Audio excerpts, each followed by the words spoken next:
Hey friends, a little car therapy. So anxiety. Either people had anxiety before and this whole situation has made it way worse, or you're experiencing that for the first time, but it's intense. It's a strong emotion. So here we try to teach people to not flinch, not run away from emotions, but really try to talk to it, to connect to it. Emotions that come up, it's our child self talking to us.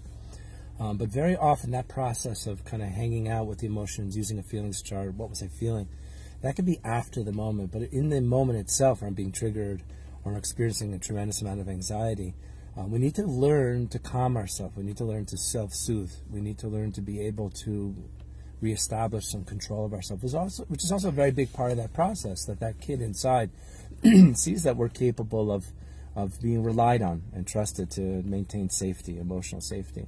So in the midst of anxiety, well, what is anxiety? Anxiety, let's look at anxiety in a bit different way. Let's begin to reassociate some thoughts about it. And usually this is the path, is some knowledge, some insight, some awareness, and then we can begin to connect to it personally and start to make some changes.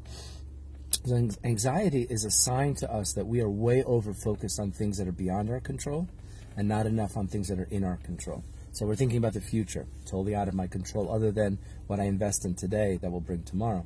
Or I'm thinking about a situation and I'm deeply focused on all the parts of it that bother me, that drive me nuts, that affect me, yet I don't control, like other people I don't control. Or there's a certain situation and I'm highly focused on the parts of the situation I can't control and change, although I'd like to, but I'm not enough focused on the things that are within my power to change. And we have three realms in which we can be effective directly on something. Through our thoughts, we can change, think or not think. We can speak or not speak. And we can take action. We can do something or not do. So those are the three areas in which we can exert control. So anxiety is like a check engine light emotionally coming to tell us, hey, your balance is off, your focus is off, you need to get refocused more on things that are in your control. I'm like, okay, nice, that's easier said than done, but something you can do practically in the moment is to reestablish control, is to do something that I directly control, to see that direct, to reconnect myself to that direct action and consequence. If I'm going to spend a lot of time thinking about stuff beyond my control, the very thinking about is not going to bring change. But clean your room, clean your desk, organize a small area. If it's too much, I'm going to spend 2 minutes or a minute cleaning and organizing something.